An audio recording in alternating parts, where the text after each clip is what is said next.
Olá pessoal, tudo bom?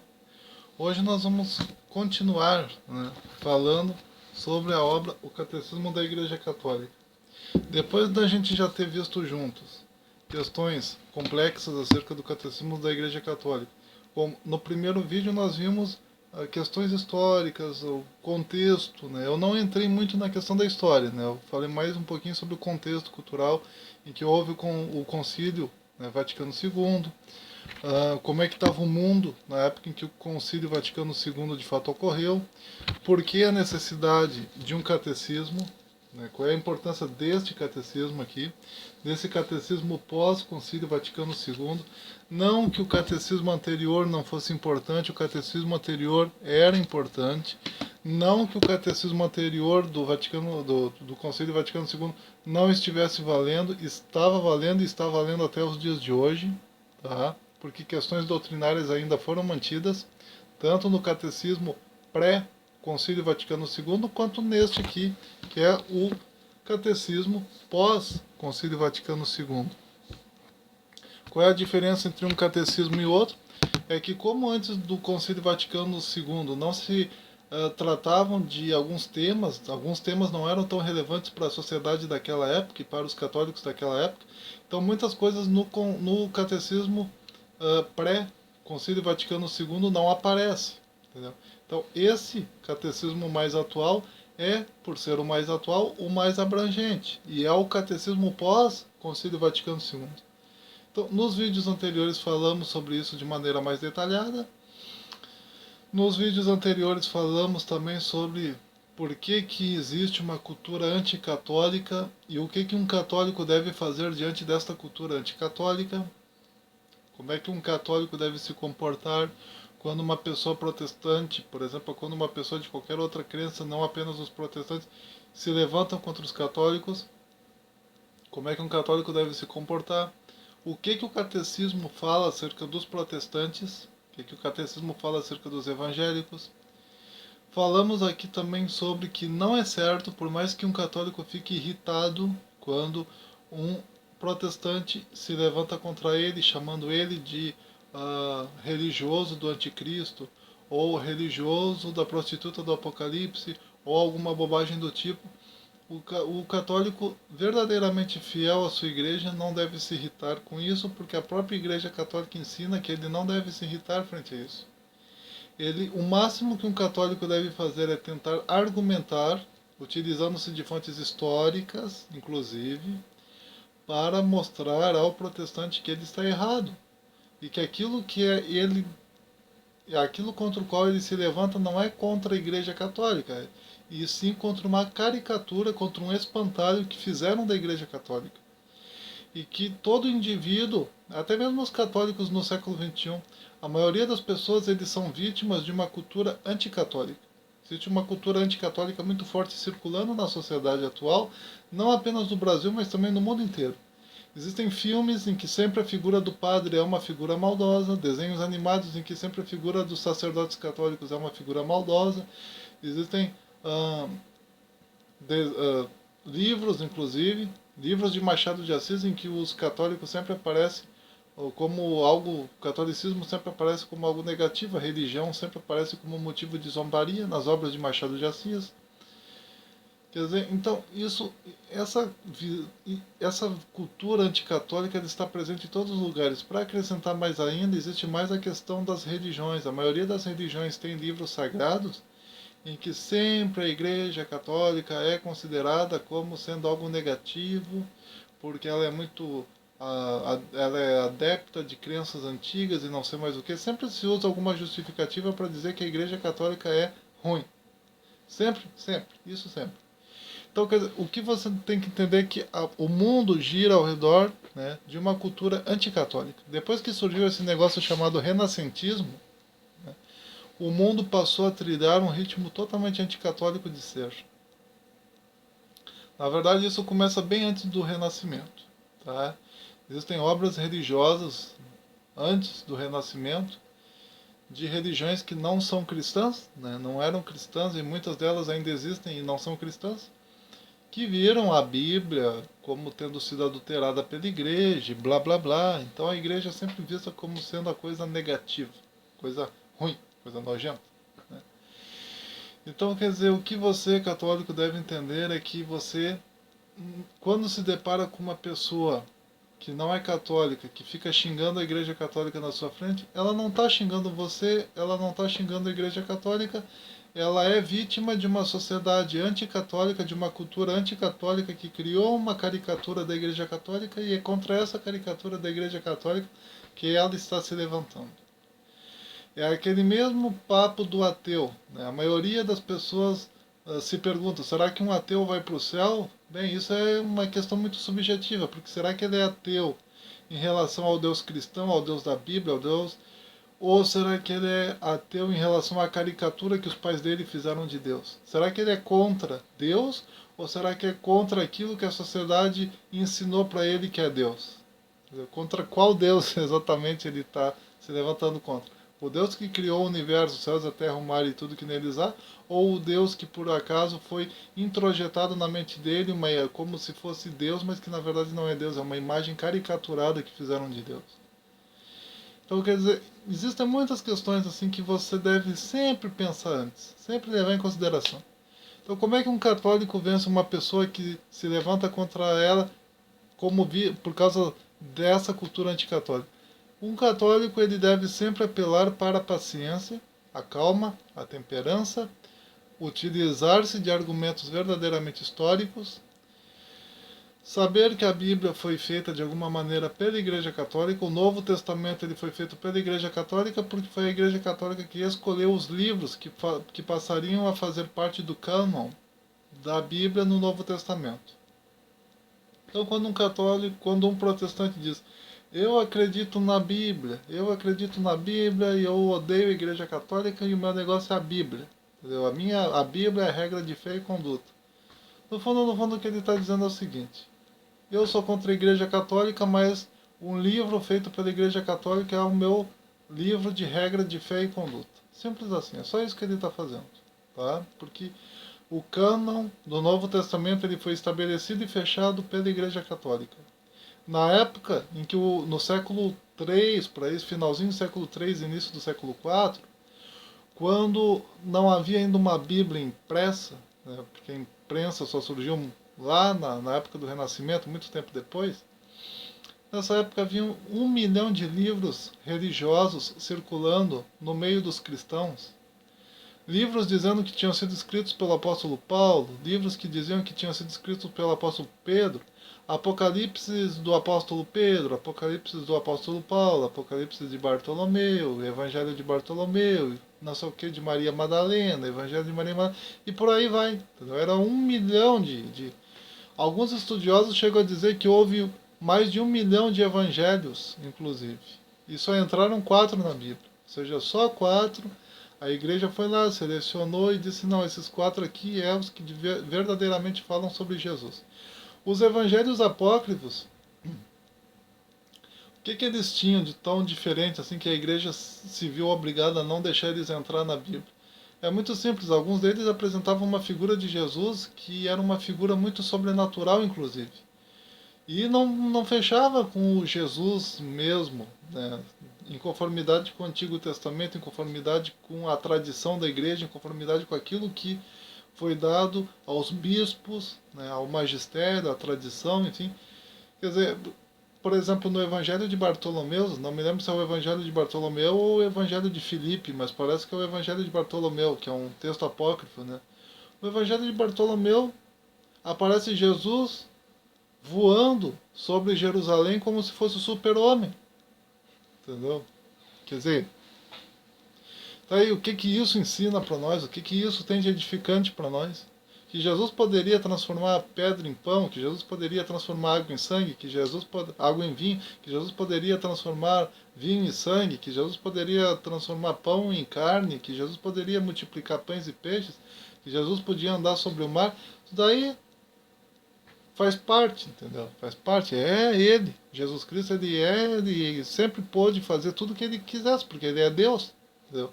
No princípio era o Verbo estava com Deus e o Verbo era Deus. João capítulo 1, versículo 1. Só que tem um pequeno problema. As manifestações sobrenaturais que aparecem nos evangelhos, elas tinham como objetivo nos ensinar alguma coisa. Já nos evangelhos apócrifos, era só para, sabe, era coisinha assim, só para dizer que estava ali. Não tinha nenhum ensinamento prático na nossa vida. Por exemplo, Jesus andou sobre a água. Mas por que ele andou sobre a água? Ele andou sobre a água só para se aparecer, para mostrar para os outros como ele podia? Não. Aí você tem toda aquela história do apóstolo Pedro querendo também andar sobre as águas, indo de encontro a Jesus. Jesus dizendo, vem. E aí o apóstolo Pedro começa a caminhar sobre as águas. Em determinado momento ele começa a sentir as ondas cada vez mais fortes sobre ele. E quando vê, ele começa a afundar. E aí quando ele começa a afundar, ele grita, Jesus, socorro! E aí Jesus vai lá, segura ele, abraça ele e diz, por que teve tão pouca fé? Né? Por que tu duvidou? E aí Jesus vai com ele pelo braço, assim, os dois andando sobre a água, até chegar no barco, né, em que estavam os demais apóstolos. E Jesus entra com eles e final. Quer dizer, mas tem uma regra e uma lição, uma moral aí, que é exatamente a de que devemos confiar em Jesus, não importa a circunstância, não importa os acontecimentos que possam estar ocorrendo ao nosso redor. Devemos confiar em Jesus sempre, né? Não importa o tamanho da onda. Inclusive, esse texto vem sendo usado ao longo da história dessa maneira, né? Para ensinar as pessoas que não importa o tamanho da onda, não importa o tamanho dos problemas, não importa o tamanho das dificuldades, você sempre tem em Jesus uma mão segura para segurar, para pedir socorro e que ele sempre vai te ajudar, não importa a circunstância. Então, quer dizer, por que Jesus multiplicou pães e peixes? Quer dizer, mais uma regra que Jesus ensinou para os discípulos, né? Então veja que em todos os milagres que Jesus faz, ele sempre ensina alguma coisa. Nos evangelhos, que entraram na Bíblia, os evangelhos canônicos. Mas tu não tem isso nos evangelhos apócrifos. Nos evangelhos apócrifos, Jesus faz milagres só por fazer. Entendeu? Ele não ensina nada, ele não, sabe, não dá nada, não dá para tu extrair nada daquilo ali. Então a Igreja Católica disse, por que a gente vai botar isso daí na Bíblia? Entendeu? Ainda atrapalhar tudo, ainda encher a cabeça do pessoal de bobagem. Fazer ainda a gente se atirar de torres porque acha que vai levantar voo, assim como Jesus levantou sobre Jerusalém no Evangelho de Bartolomeu. Então eles disseram, não, vamos tirar isso daí fora. Tira isso daí fora antes que dê problema ainda. O pessoal ainda começa a acreditar em um monte de bobagem. Lembrando que a mesma Igreja Católica que não permitiu que os livros apócrifos, os evangelhos apócrifos, entrassem no cânon bíblico do Novo Testamento, foi a mesma Igreja Católica que preservou de alguma maneira os evangelhos apócrifos também, porque os evangelhos apócrifos hoje em dia eles só estão aí, muitos deles, não a totalidade, mas muitos deles só estão aí porque a igreja, mesmo sabendo a localização onde estavam as pessoas que acreditavam naquilo ali, ela não rasgou tudo, ela não queimou tudo, ela manteve, ela preservou. Inclusive, se eu não me engano, até no Vaticano, na Biblioteca do Vaticano, existem versões dos evangelhos apócrifos, versões antiquíssimas dos evangelhos apócrifos que o Vaticano não queimou, não destruiu, não rasgou, não, enfim. Então quer dizer que a Igreja Católica ela queria que as pessoas soubessem por que ela não permitiu que os evangelhos apócrifos entrassem na Bíblia.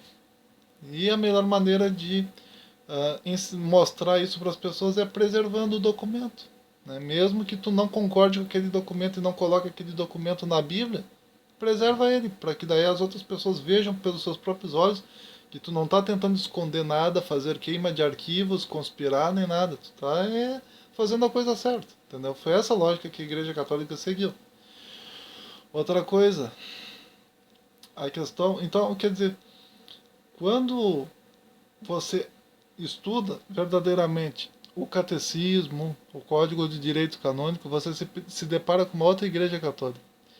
Então, quando você vê a Bíblia, por exemplo, a Bíblia, essa versão que nós temos da Bíblia impressa, tá, em língua portuguesa, por exemplo, em vários outros idiomas no mundo, tu tem então o Novo Testamento, por exemplo, algo que a Igreja Católica criou. Foi a Igreja Católica que, através de sínodo e através de concílio, decretou que o cânon do Novo Testamento deveria de ser aquele.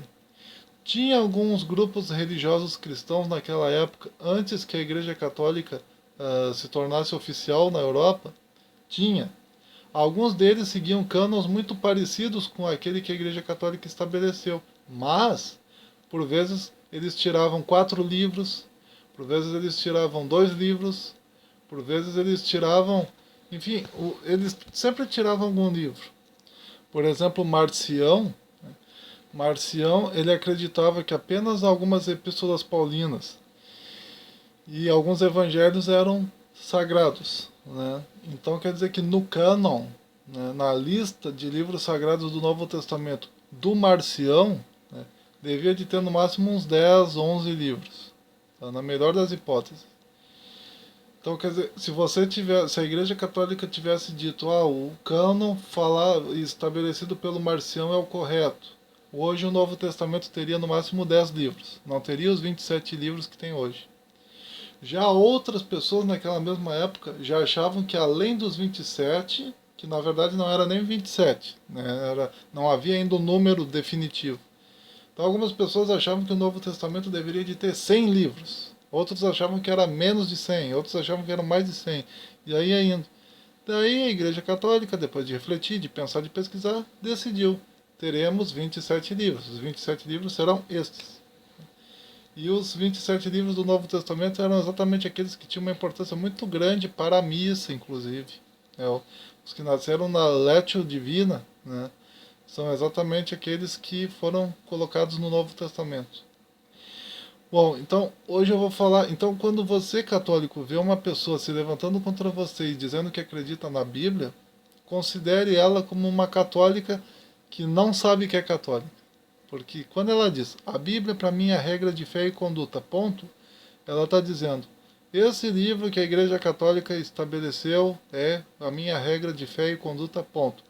Mas eu não acredito na Igreja Católica, então veja ela como alguém que não conhece a origem das suas próprias crenças. Apenas isso, nada mais. Você, evangélico, não deve censurar um católico por causa da crença dele, porque a própria Bíblia proíbe isso, como eu já mostrei nos vídeos anteriores, em Tito capítulo 2, versículo 3, Tito capítulo 3, versículo 2, versículo 9, versículo 10 e versículo 11. E você, católico, não deve censurar um evangélico, nem um protestante em geral, nem nada, porque o protestante que se batizou na igreja evangélica, que segue direitinho a Bíblia, à luz do catecismo da Igreja Católica, esse evangélico vai ir para o céu igual você, né? Porque a Igreja Católica, nas questões, no catecismo da Igreja Católica, nas questões 818 e 819, e na questão 1271, é dito que um evangélico que se batiza nas águas, dentro da Igreja Evangélica, em conformidade com os ensinamentos da Igreja Evangélica, se ele seguir direitinho aquilo que a Igreja Evangélica dele estabelece, e obedecer a Bíblia direitinho como a Igreja Evangélica dele estabelece, e ele foi batizado em nome do Pai, do Filho e do Espírito Santo, obedecendo-se a fórmula cristã de batismo, e ele morrer na igreja evangélica dele, ou seja, ele seguir aquela igreja evangélica direitinho até o fim, e ele for uma pessoa boa, que ajuda os outros, que é bondosa, obedece o ethos cristão, digamos assim, ele vai para o céu depois que ele morrer, sem problema nenhum. E a Igreja Católica, inclusive no Catecismo da Igreja Católica e no Código de Direito Canônico, considera esse evangélico como sendo um católico que não sabe que é católico, mas é um católico. Mesmo que ele nunca tenha colocado um pé dentro da Igreja Católica e mesmo que ele tenha morrido dentro da Igreja Evangélica, seguindo o ritmo da Igreja Evangélica até o último dia da vida dele. Ele é considerado um católico pelo magistério da Igreja Católica. E ele vai para o mesmo céu que os católicos vão ir. E as orações que ele tem feito hoje, no presente, apesar dele não aceitar a Mariologia, mas nem de brincadeira, a Maria, a Virgem Santíssima, intercede pelas orações desse evangélico, inclusive. Mesmo que ele sequer aceite a ideia da intercessão de Maria, da Assunção de Maria, e nenhum dogma mariano. Entendeu? Então, quer dizer, vocês que brigam no YouTube e em outras redes sociais e coisas do gênero, e ficam brigando, evangélico contra católico, um xingando o outro, um chamando o outro de herege, o outro chamando o outro de seita, vocês não têm razão nenhuma, nem católico e nem evangélico, de fazer isso. Nenhum dos dois. Porque as suas próprias religiões proíbem vocês de fazer isso. Tá certo? Então hoje eu vou ler alguns temas que aparecem no Catecismo da Igreja Católica. Falando sobre os evangélicos que surgiram depois da Reforma Protestante, o Catecismo da Igreja Católica diz assim, na questão 818 e na questão 819. Os que hoje em dia nascem em comunidades que surgiram de tais rupturas, ou seja, a ruptura da Reforma Protestante. Os que hoje em dia nascem em comunidades, ou seja, igrejas, que surgiram de tais rupturas e estão imbuídos da fé em Cristo não podem ser arguidos de pecado de separação, e a Igreja Católica os abraça com fraterna reverência e amor. Justificados pela fé recebida no batismo, estão incorporados em Cristo e, por isso, com razão, são honrados com o nome de cristãos e merecidamente reconhecidos pelos filhos da Igreja Católica como irmãos no Senhor. Além disso, muitos elementos de santificação e de verdade existem fora dos limites visíveis da Igreja Católica. A palavra escrita de Deus, a vida da graça, a fé, a esperança, a caridade, outros dons interiores do Espírito Santo e outros elementos visíveis. O Espírito de Cristo serve-se dessas igrejas e comunidades eclesiais como meios de salvação, cuja força vem da plenitude de graça e de verdade que Cristo confiou à Igreja Católica. Todos esses bens provêm de Cristo e levam a Ele, e chamam por eles mesmos para a unidade católica. Agora a questão 1271 do Catecismo da Igreja Católica diz assim: o batismo constitui o fundamento da comunhão entre todos os cristãos, também com os que ainda não estão em comunhão plena com a Igreja Católica. Com efeito, aqueles que creem em Cristo e foram validamente batizados acham-se em certa comunhão, embora não perfeita, com a Igreja Católica. Justificados pela fé no batismo, são incorporados a Cristo e, por isso, com razão, são honrados com o nome de cristãos e merecidamente reconhecidos pelos filhos da Igreja Católica como irmãos do Senhor. O batismo, pois, constitui o vínculo sacramental da unidade que liga todos os que foram regenerados por ele. Então, segundo o Catecismo da Igreja Católica, um evangélico que é batizado nas águas e que, mesmo que nunca entre numa igreja evangélica em toda a sua vida, ele é fiel aos princípios da sua igreja evangélica, quando ele morrer ele vai para o céu da mesma maneira e ele é considerado como católico, mesmo que ele seja evangélico, nunca tenha ido sequer numa igreja católica em toda a sua vida, desde que ele seja batizado no batismo da igreja evangélica, e desde que esse batismo da igreja evangélica seja feito com a fórmula: eu te batizo em nome do Pai, do Filho e do Espírito Santo. Amém. Entendeu? Isso é o que o catecismo tem a falar sobre os evangélicos. Por isso que quando um católico censura um evangélico, ele está totalmente errado à luz da sua própria igreja, porque a Igreja Católica considera o evangélico também como sendo um católico, embora não pertencente oficialmente de maneira completa à Igreja Católica. Ele é católico enquanto ele segue um livro feito pela Igreja Católica como o Novo Testamento e segue alguns dogmas feitos pela Igreja Católica que os evangélicos também seguem, embora não a totalidade desses dogmas. Por exemplo, os evangélicos não aceitam, em sua grande maioria, a Mariologia e o purgatório, por exemplo. Mas várias outras questões católicas os evangélicos também aceitam, o que os aproxima ainda mais da Igreja Católica, da Igreja Mãe, né? Depois, na questão número 77 e na questão número 78, está escrito assim, sobre a sucessão apostólica. Para que o Evangelho sempre se conservasse inalterado e vivo na Igreja, os apóstolos deixaram como sucessores os bispos, a eles transmitindo seu próprio encargo de magistério.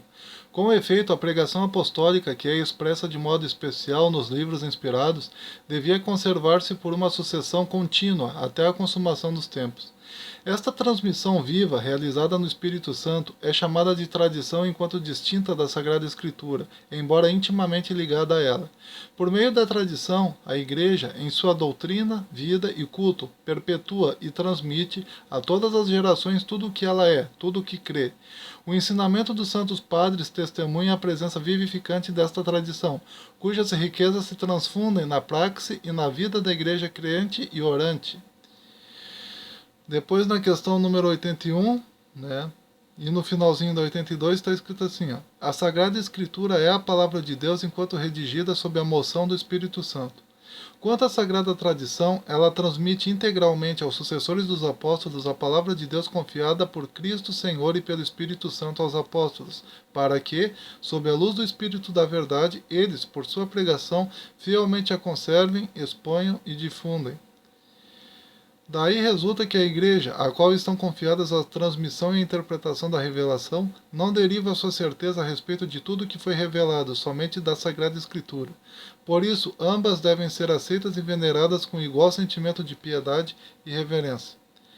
A tradição da qual aqui falamos é a que vem dos apóstolos e transmite o que estes receberam do ensinamento e do exemplo de Jesus e o que receberam por meio do Espírito Santo. Com efeito, a primeira geração de cristãos ainda não dispunha de um Novo Testamento escrito, e o próprio Novo Testamento atesta o processo da tradição viva. Dela é preciso distinguir as tradições teológicas, disciplinares, litúrgicas ou devocionais, surgidas ao longo do tempo nas igrejas locais. Constituem elas formas particulares sobre as quais a grande tradição recebe expressões adaptadas aos diversos lugares e às diversas épocas. É à luz da grande tradição que essas podem ser mantidas, modificadas ou mesmo abandonadas sob a guia do magistério da Igreja. Isso está escrito na questão 83. Então, assim, o Novo Testamento ele não existia na época dos apóstolos. Tá? Essa é a primeira coisa que você precisa saber sobre o Novo Testamento. Então, assim, como o Novo Testamento ele não existia na época dos apóstolos, o que vocês precisam entender é o seguinte. Primeiro, Jesus ele nasce em Belém. Mais tarde, quando Jesus ele tem 30 anos de idade, ele inicia o seu ministério. Ele chama 12 homens. No início ele chama 70. Aí no final só ficam 12. A maioria abandona ele. E esses 12 convivem com ele até o dia da crucificação dele e posteriormente até a ressurreição dele. Então o que acontece? Durante esse tempo em que esteve Jesus, em primeiro lugar, os evangelhos eles não possuem todos os relatos acerca de Jesus. O próprio evangelista Mateus diz no final do seu evangelho, assim como o evangelista João, né, que Jesus falou muito mais coisas e fez muito mais coisas do que aquilo que foi escrito nesses evangelhos. Em outras palavras, os evangelhos eles não são uma biografia completa acerca de Jesus, eles não têm os mínimos detalhes acerca da vida de Jesus. Por exemplo, não existe nenhum relato acerca do que Jesus fez dos 12 anos de idade até os 30 anos de idade, ou do nascimento até os 12 anos de idade, e posteriormente dos 12 anos de idade até os 30, por exemplo. E o que Jesus falou com os discípulos, e o que Jesus fez com os discípulos depois que Jesus ressuscitou e permaneceu uns 40 dias com os discípulos, conversando com eles, interagindo com eles, já depois de ressuscitado. Porque segundo a Bíblia, depois que Jesus ressuscitou, ele não foi direto para o céu. Ele conviveu com os discípulos durante 40 dias, já ressuscitado, conversando com eles, comendo comida com eles, porque Jesus no corpo ressuscitado, ele podia comer, inclusive, comida, mesmo já tendo morrido e ressuscitado. Então o que Jesus falou, o que Jesus fez, a maioria dessas informações, para não dizer a totalidade das informações, não estão escritas nem nos evangelhos, nem nas epístolas paulinas, nem em lugar nenhum. Então quer dizer, o que acontecia? Os apóstolos, então, eles ouviram coisas acerca de Jesus, e mais tarde, quando Jesus ele ascende aos céus, ele sobe aos céus, fica viva na mente dos apóstolos não apenas tudo aquilo que Jesus fez, e que mais tarde alguns desses apóstolos, como Mateus e João, iriam escrever nos seus evangelhos, e outras pessoas que não eram apóstolos de Jesus, mas sim seguidores dos apóstolos de Jesus, iriam escrever também os seus evangelhos, como Lucas e Marcos, que não eram apóstolos, mas no caso de Marcos ele era seguidor do apóstolo Paulo, e no caso de Lucas também, Lucas era seguidor do apóstolo Paulo, e tanto tem um evangelho feito, dois evangelhos feitos pelos apóstolos, que é Mateus e João, e tu tem dois evangelhos feitos por discípulos dos apóstolos, que era Marcos e Lucas. Lembrando que o evangelho de Marcos foi o primeiro a ser escrito, foi escrito lá por volta do ano 70, depois o evangelho de Mateus e Lucas foram escritos lá por volta do ano de 90, 95 por aí, e o Evangelho de João foi escrito lá por volta do ano 100.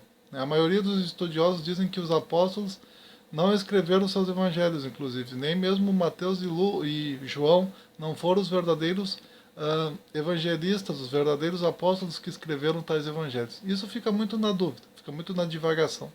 O que se sabe é o seguinte, que Jesus ele falou muito mais coisas do que aquilo que foi escrito, e o próprio apóstolo João ele testifica que se fossem escritas todas as palavras de Jesus, tudo aquilo que ele falou e que ele fez, nem todos os livros do mundo conseguiriam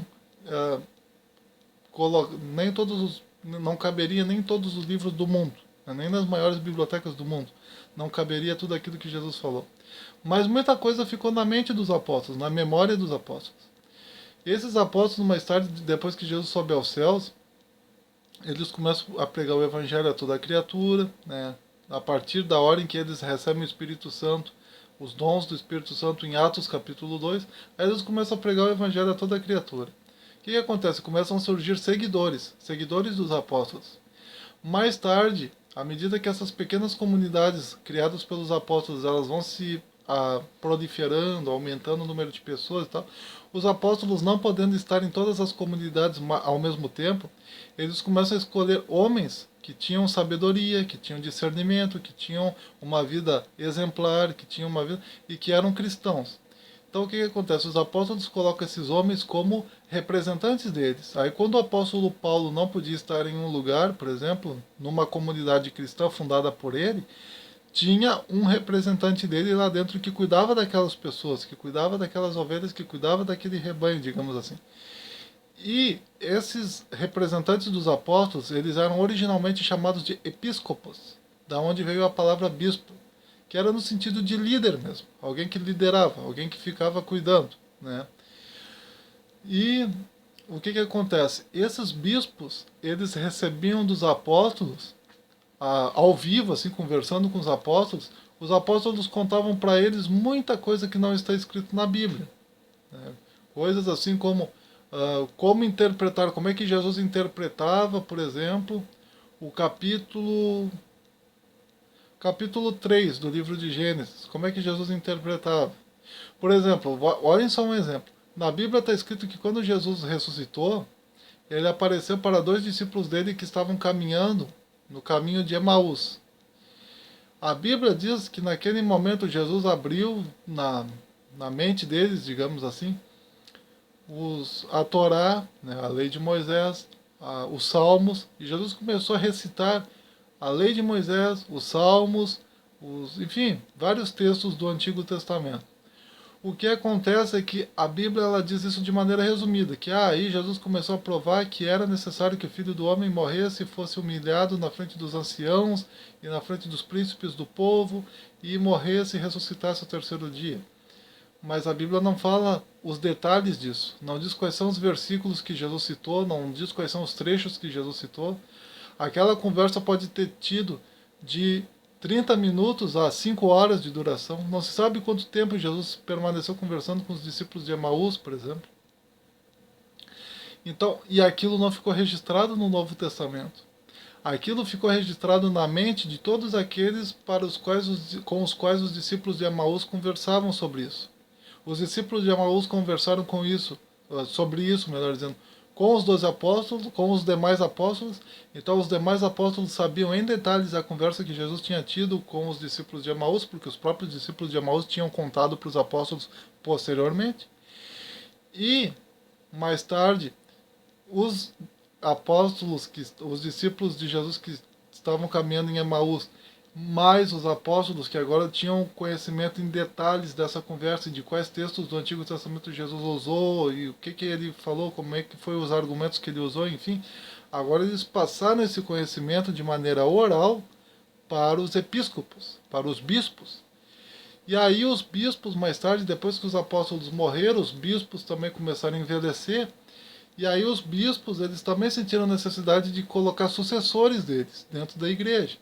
E aí os bispos iam ensinando oralmente outros bispos e assim indo. E aí os bispos mais velhos iam ensinando todo aquele conhecimento que eles haviam recebido dos apóstolos de ouvir e falar, enfim, com os apóstolos.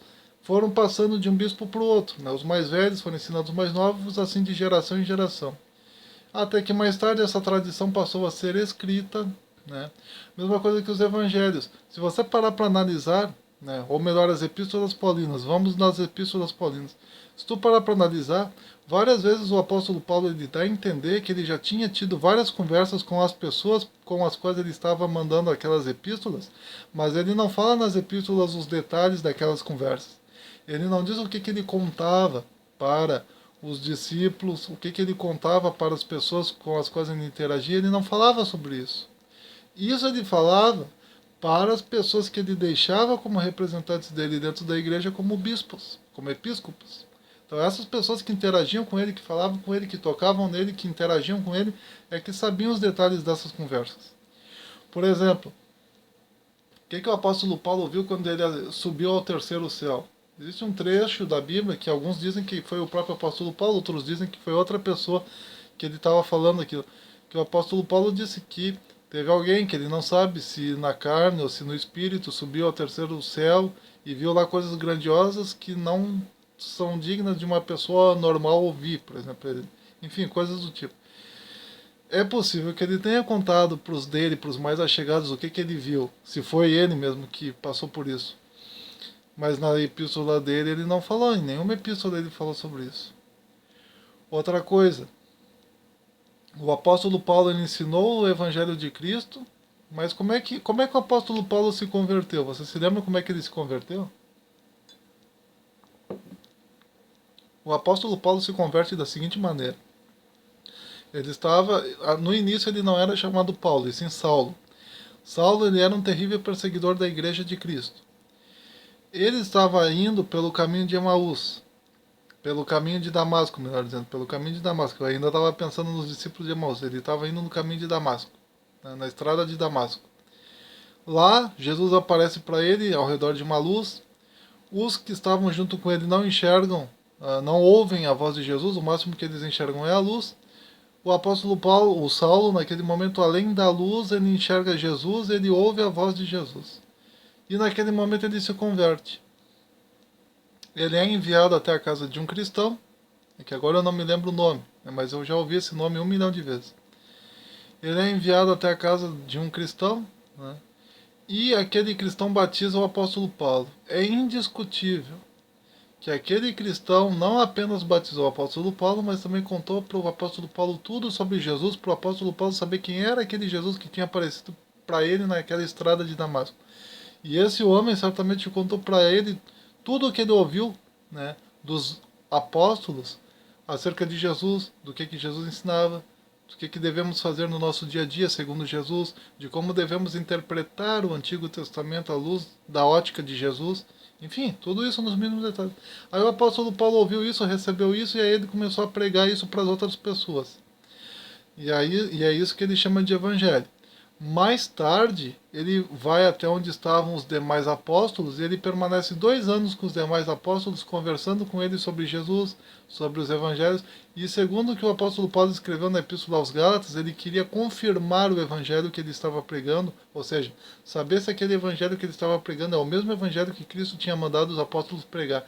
Então os apóstolos deram um leque de informações para o apóstolo Paulo muito grande acerca de Jesus, do que Jesus falava, de como Jesus pensava, de como Jesus se expressava, qual era a fisionomia de Jesus, qual era a cor do cabelo, dos olhos, enfim, quais eram as ideias, como é que ele interpretava o Antigo Testamento, como é que ele via Deus, como é que ele via a criação de Deus, tudo. Eles deram um show de enciclopédia em cima da cabeça do apóstolo Paulo, porque aqueles homens tinham convivido com Jesus 3 anos, direto. Entendeu? Então quer dizer, e aí o apóstolo Paulo ele ensina isso para os que ele deixa como representantes das igrejas que ele havia fundado, das comunidadezinhas que ele havia fundado naquela época. Os outros apóstolos fazem a mesma coisa, né? Deixam todo esse conhecimento oral para, né, os bispos que passam a suceder esses apóstolos nas comunidadezinhas que eles haviam fundado. O apóstolo Paulo começa a escrever epístolas, ou seja, cartas, para várias igrejas daquela época, né, que seriam lidas pelos representantes que o apóstolo Paulo e os demais apóstolos tinham deixado naquelas comunidades, seria lido em voz alta por eles, né, e geralmente essas pessoas elas liam as epístolas do apóstolo Paulo, liam em voz alta e já ensinavam para as pessoas o que o apóstolo Paulo estava dizendo ali. Então tem muitas coisas que o apóstolo Paulo falava que para nós hoje em dia é complexo da gente entender, tem que ter um conhecimento muito amplo da cultura da época e tal, que o próprio indivíduo que estava lendo já interpretava para a igreja, já dizia, ah não, é que o apóstolo Paulo estava falando daquela vez que Jesus estava de repente sentado diante de uma pedra e Jesus falou tal e tal coisa, palavras que de repente não estão nem nos evangelhos, mas que eles circulavam na comunidade local essas histórias acerca de Jesus nos mínimos detalhes, né? E aí o que acontece? O que nós temos hoje em dia, né, na Bíblia, no Novo Testamento, são as epístolas deixadas pelo apóstolo Paulo para aquelas igrejas, para aquelas comunidades cristãs, aquelas igrejas, que eram epístolas emergenciais. O apóstolo Paulo ele não tinha como objetivo, através dessas epístolas, ensinar as doutrinas de Cristo, porque as pessoas destinatárias daquelas epístolas já conheciam as doutrinas de Cristo. Então, quando tu lê as epístolas do apóstolo Paulo, não pensa que tu está lendo algo que o apóstolo Paulo escreveu para ti.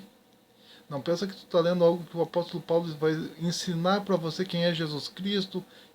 Não. Tudo que o apóstolo Paulo escreve nas epístolas dele é para pessoas daquela época que já tinham conhecimento prévio sobre quem era Jesus, quais eram os ensinamentos de Jesus, quais eram as tradições de Jesus, o que Jesus ensinou, o que Jesus não ensinou. Já tinham conhecimento amplo, já tinham conhecimento prévio, que é algo que nós não temos hoje em dia. Entendeu? Então, essas epístolas elas não tinham como objetivo catequizar aquelas comunidades, não. Essas epístolas tinham como objetivo disciplinar comunidades que já tinham conhecimento de tudo que Jesus falou, fez e pensou, mais do que nós no século XXI hoje em dia sabemos. Entendeu? Então eram epístolas disciplinares, não eram epístolas pedagógicas para ensinar algo. Não, eram epístolas disciplinares. O apóstolo Paulo várias vezes censurava eles, dizendo: aquilo que vocês ouviram de mim, pratiquem e ensinem aos outros. Veja, mas daí tem um pequeno problema. Eu não sei o que o apóstolo Paulo falou para aquelas pessoas, porque o apóstolo Paulo não deixou isso escrito. O máximo que eu posso fazer é ler outras epístolas do apóstolo Paulo para mais ou menos adivinhar o que o apóstolo Paulo falou para aquelas pessoas, mesmo que ele não tenha deixado isso por escrito. Eu não sei o que o apóstolo Paulo falou para aquelas pessoas, mas eu imagino que aquilo que ele falou para aquelas pessoas não ficou em desarmonia com as ideias centrais das outras epístolas dele e a maneira como ele interpretava os textos do Antigo Testamento nas epístolas dele. Então, o máximo que os cristãos hoje em dia fazem com a Bíblia, lendo o Novo Testamento, por exemplo, é tentando comparar a epístola do apóstolo Paulo com outras epístolas do apóstolo Paulo, ou até mesmo com as epístolas do apóstolo Pedro, ou até mesmo com a epístola do apóstolo Tiago, ou do João, ou do Judas, enfim, ou até mesmo com o Apocalipse, comparar para ver quais são as ideias que aparecem ali nas epístolas paulinas e saber mais ou menos o que o apóstolo Paulo falava para aquelas pessoas que ele não deixou escrito nas epístolas dele.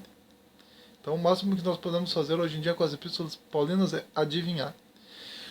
O apóstolo Paulo deixou falado para aquelas pessoas e os demais apóstolos deixaram falados para aquelas pessoas.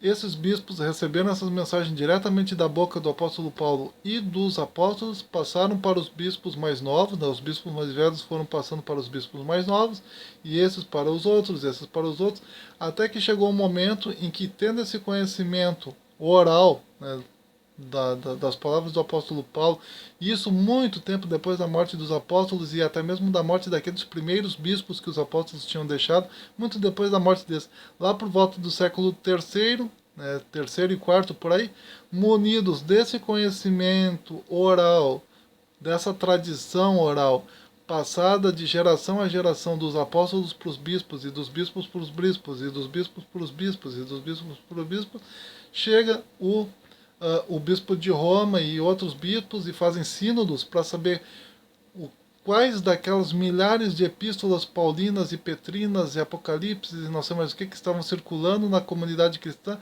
quais delas eram verdadeiramente de autoria dos apóstolos e quais deles não eram de autoria dos apóstolos.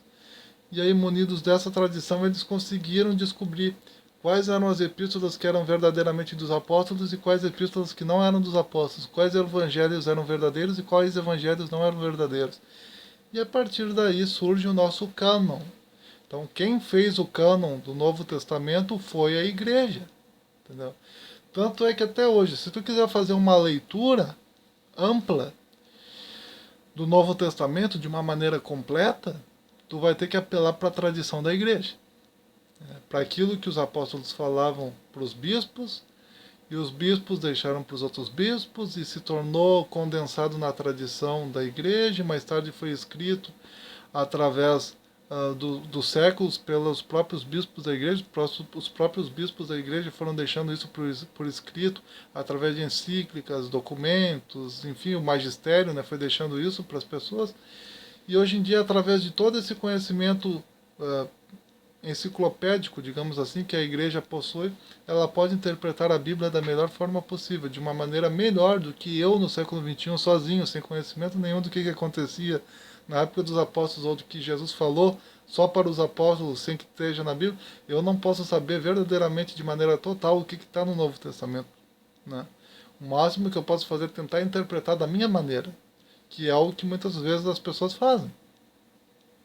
Daí a importância da tradição, daí a importância do magistério, daí a importância da igreja, para interpretar. Não existe isso de tu pegar a Bíblia e interpretar a Bíblia sozinho, só a Escritura. Martinho Lutero pregava só a Escritura, mas ele mesmo não praticava só a Escritura. Por exemplo, como é que o Martinho Lutero sabia qual era a Escritura, né? Como é que o Martinho Lutero sabia que a Bíblia que era a palavra de Deus? Se a Bíblia, ele sabia perfeitamente que o cânon do Novo Testamento tinha sido feito pela Igreja Católica. Como é que ele sabia que o cânon do Novo Testamento era a palavra de Deus se ele não concordava com aquilo que a Igreja Católica fazia?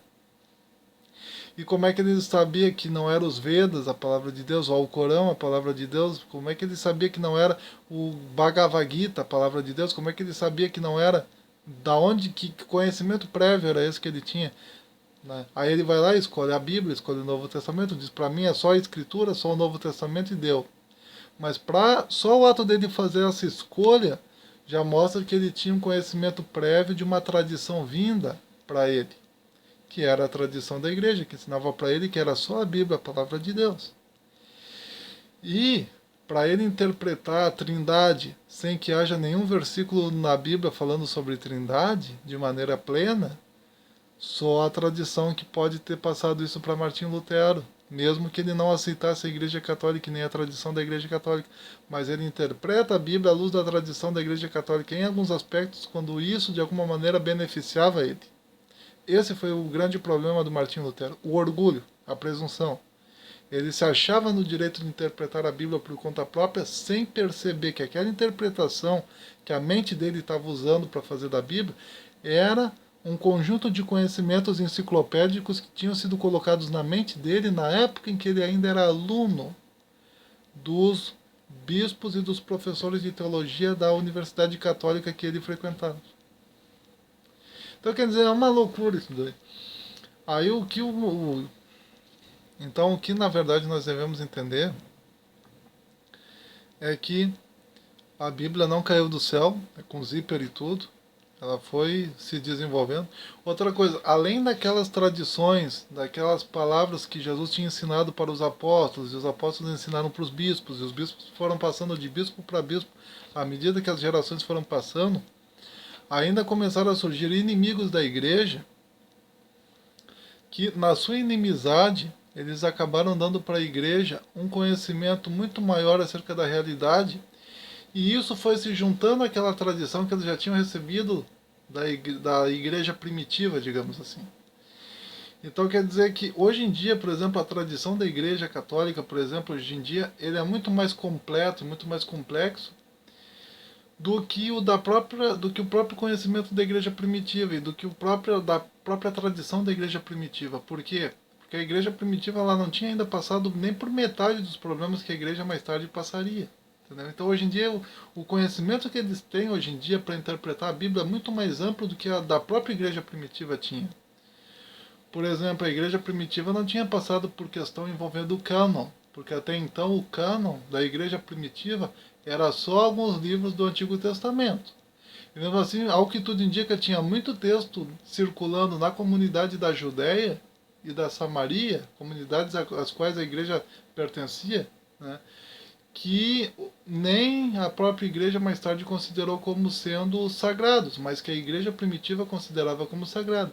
Profecias que aparecem no Novo Testamento que dizem assim, então Jesus cumpriu a profecia tal. Aí tu vai lá, abre o Antigo Testamento, não tem uma profecia que fale sobre aquilo ali. Por quê? Porque provavelmente tinha muitos textos que os apóstolos do Novo Testamento consideravam como sagrado, que nós hoje em dia não consideramos como sagrado, que estavam no cânon dos apóstolos do Novo Testamento, mas que hoje em dia não estão no nosso cânon.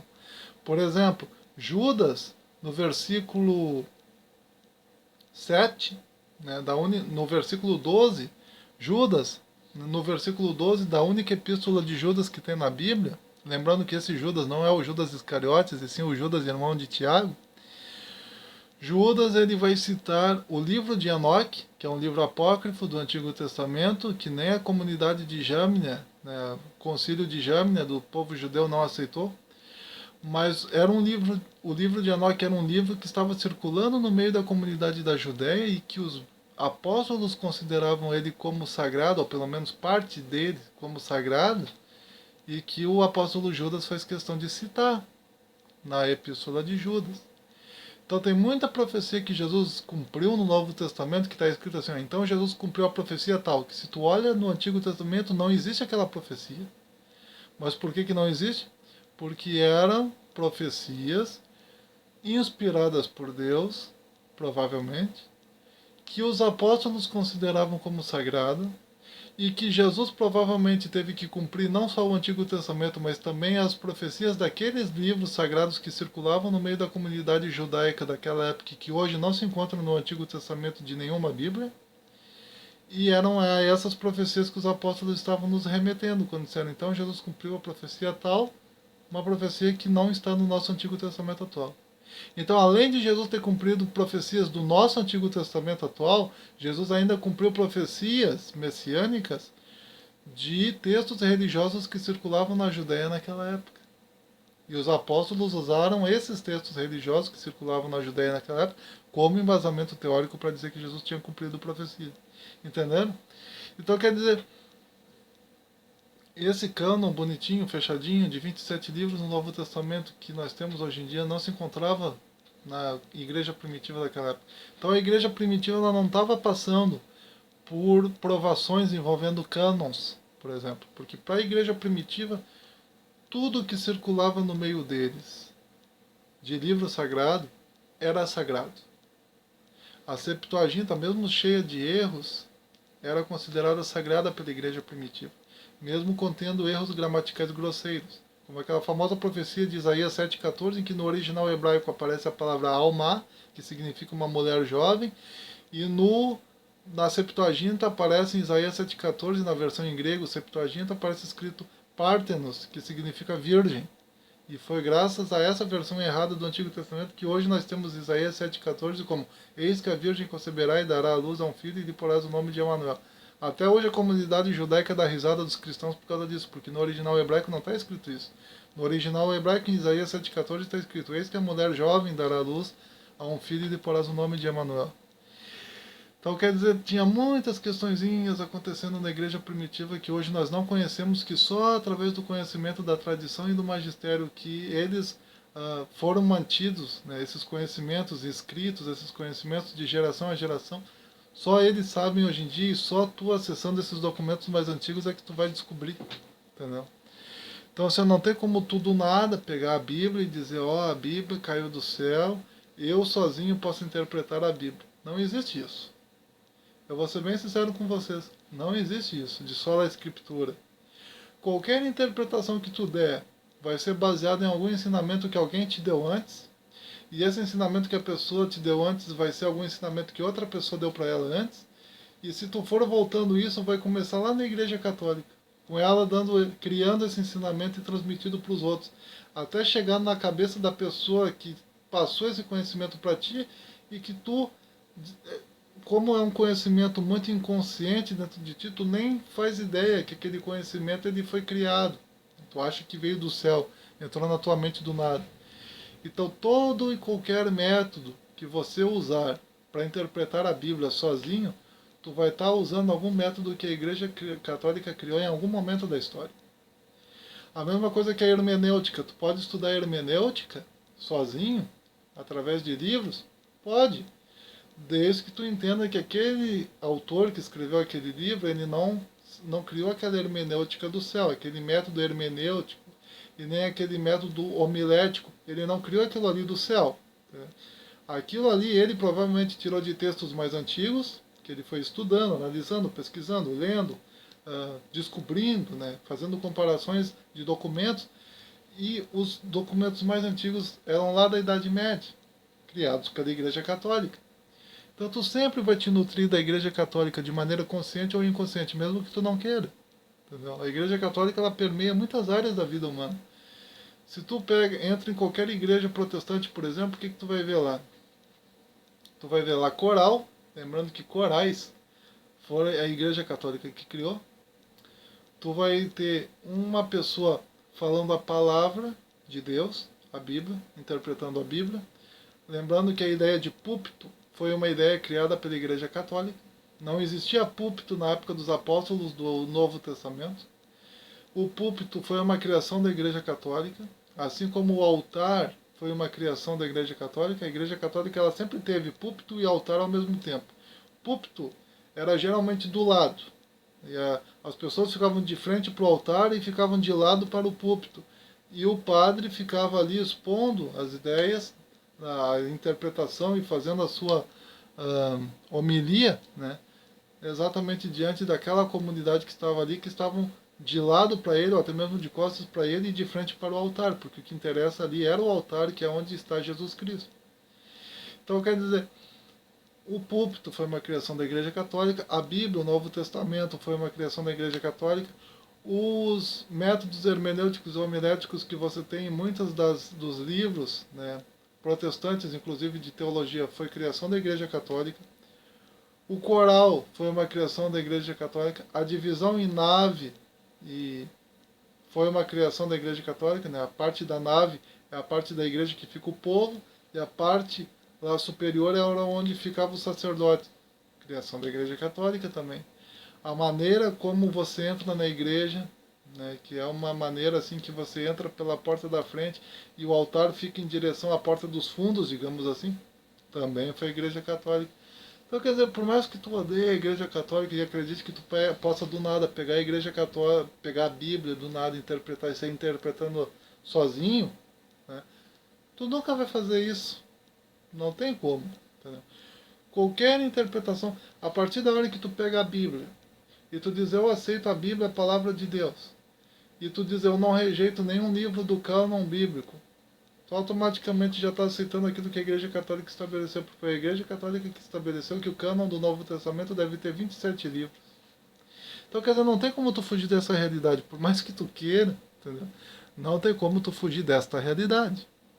Agora, qual é o problema do protestantismo? O problema do protestantismo é a questão da mariologia, ou seja, o que impede verdadeiramente os protestantes de aderir ao catolicismo de maneira plena não é nem a questão do purgatório, nem a questão da intercessão dos santos, nem nada dessas coisas. Um protestante pode muito bem aceitar que existem pessoas, almas de filhos de Deus no céu intercedendo por ele, sem problema nenhum. Assim como na terra pessoas fazem intercessão umas pelas outras, também é possível que no céu haja pessoas intercedendo, pessoas que morreram, foram boas, e a alma delas está no céu intercedendo a nosso favor. Isso daí a igreja protestante não tem problema quanto a isso. E nem a questão da comunhão dos santos, e nem a questão do purgatório. O purgatório, se tu ensina para um protestante que o purgatório é uma antessala do trono de Deus, e que o purgatório fica no céu enquanto antessala do trono de Deus, o protestante não vai ter problema nenhum com isso. O grande problema é a questão da Maria, a presença da Maria na Igreja Católica. Esse é o problema. Entendeu? Quando tu ora, por exemplo, a rainha, salve rainha, o Ave Maria, isso daí, né, na cabeça protestante, isso daí é um problema. Tá? Isso daí é um problema, sem dúvida alguma. Entendeu? Porque a primeira coisa que se pensa é que a Maria não é digna de louvores, nem de culto, e nem nada do gênero, então é isso que prejudica bastante, né? É isso que divide, digamos assim, a Igreja Católica das igrejas protestantes, em sua grande maioria. Então, a partir da hora em que você entende, você que é católico, você entende que o que separa você de um protestante é a Maria, entendeu? É a maneira como você vê a Maria, não é o purgatório, não é a comunhão dos santos, não é os dogmas, não é nada, é a Maria mesmo. Você possa entender por que o catecismo da Igreja Católica considera o protestante como sendo católico também. Porque só tem um ponto que o católico acredita que o protestante não acredita, que é a veneração a Maria, a veneração aos santos. Entendeu? É só isso.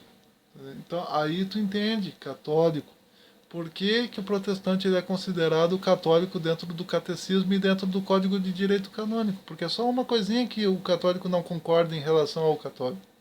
Entendeu? Então esse vídeo vai continuar. Tá? Eu estou tratando aqui sobre vários temas do catecismo da Igreja Católica. Tá? Já tratei aqui sobre Palavra de Deus, sobre batismo protestante à luz do catecismo, sobre o que é a sucessão apostólica, que é essa questão do bispo mais velho, passando para o mais novo, né? Começando lá dos apóstolos e indo até os dias de hoje com os bispos, arcebispos, enfim. Então, vamos continuar na próxima, certo? Farei um próximo vídeo em breve sobre o Catecismo da Igreja Católica, outros assuntos do Catecismo. Um forte abraço, até mais.